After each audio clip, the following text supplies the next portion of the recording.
नमस्कार दोस्तों, एक किसान की कहानी। दोस्तों, उम्मीद करता हूँ यह कहानी आप लोग को अच्छी लगेगी। अच्छी लगे तो लाइक करिएगा, चैनल पहली बार होगा तो सब्सक्राइब करिएगा, अपने दोस्तों तक शेयर करिएगा और कमेंट में ज़रूर बताइएगा कि कहानी आपको कैसी लगी। तो चलिए शुरू करते हैं किसान की कहानी। किसी गांव में एक किसान रहता था और वह बहुत ही गरीब था। उसके पास ज़मीन का एक छोटा सा टुकड़ा था जिस पर वह खेती करता था। उसका गुजारा अत्यंत कठिन तरीकों से होता था। एक दिन सूरज की गर्मी चरम सीमा पर थी, परंतु किसान हमेशा की तरह खेत में काम कर रहा था। पसीने से लथपथ किसान बुआई के लिए खेत जोत रहा था। इसी बीच खेत में खुदाई करते समय जमीन से एक बड़ा सा लकड़ी का बक्सा मिला। किसान ने सावधानी से बक्से को निकाला। पहले तो उसके समझ में नहीं आया कि बक्से का क्या करे। आखिर उसने बक्से को खेत से बाहर रख दिया। उसे साफ करके जो रोटियां वह घर से लाया था वह बक्से में रख दी और अपने काम में जुट गया। दोपहर को जब वह खाने के लिए रोटियां निकालने के लिए बक्से के पास गया तो हैरान रह गया। उसमें रोटियां ही रोटियां भरी हुई थी।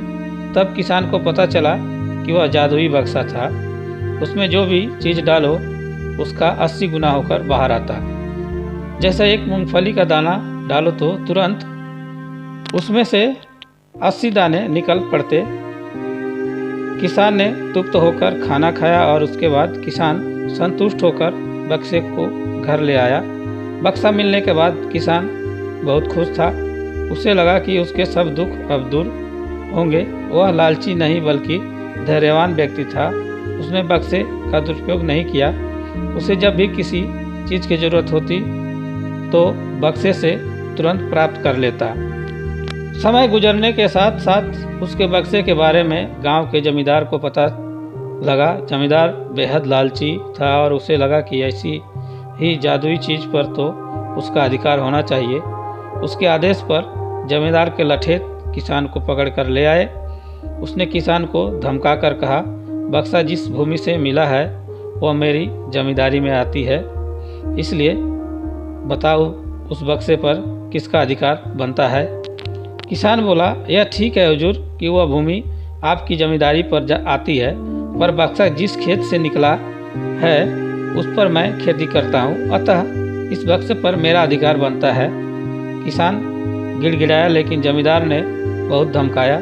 बक्सा पाकर जमींदार बहुत खुश हुआ, मगर किसान का रो रो कर बुरा हाल था। जमींदार की अब चांदी हो गई।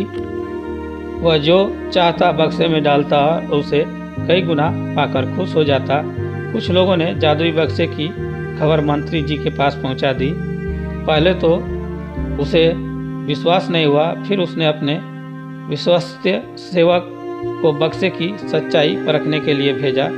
वहाँ जो उसके बक्से का जो जादू देखा तो वह मंत्री के पास जाकर सारी सच्चाई बता दी।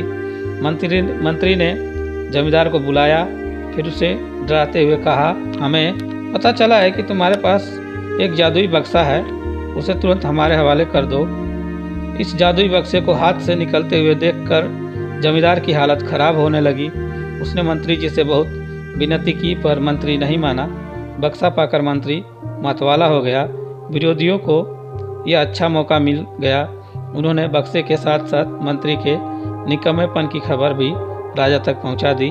बक्से की बात सुनकर राजा अधीर हो उठा। वह अपने सेनापति के साथ मंत्री के घर जा पहुंचा। उसने कहा, देश की सारी जमीन राजा की होती है, इसलिए जादुई बक्से पर भी उसी का हक है। मंत्री ने बिना देरी किए बक्सा राजा को दे दिया। जादुई बक्से को पाकर राजा प्रसन्न हो गया। सबसे पहले राजा ने जादुई बक्से की मदद से अपनी खजाने की वृद्धि की। फिर राजा को उस बक्से की सुरक्षा को लेकर चिंता हुई। राजा हर कीमत पर उस बक्से को अपने साथ रखना चाहता था। राजा ने सोचा कि इसका रहस्य ज्ञात करना चाहिए कि आखिर इस बक्से में है क्या। यह जानने के लिए राजा उसमें प्रवेश कर बैठा। जब बाहर निकला तो उसके पीछे पीछे 80 राजा बाहर निकले। असली राजा का कुछ पता नहीं चलता था। वे राज सिंहासन में कब्जा करने के लिए एक दूसरे से लड़ने लगे। यह जानकर किसान बेहद दुखी हुआ। वह अपने आप को कोसने लगा कि कितना अच्छा होता कि मैं बक्से को ज़मीन में ही गड़ा रहने देता। दोस्तों, यह कहानी यही समाप्त होता है। कहानी कैसी लगी? अच्छी लगी तो लाइक तो बनता है, और हमारे चैनल पर पहली बार आएँ तो सब्सक्राइब करें और अपने दोस्तों तक शेयर करें। और कहानी कैसी लगी कमेंट में ज़रूर बताएं। तो फिर मिलेंगे ऐसे ही कहानी पर। तब तक के लिए धन्यवाद, नमस्कार, जय हिंद।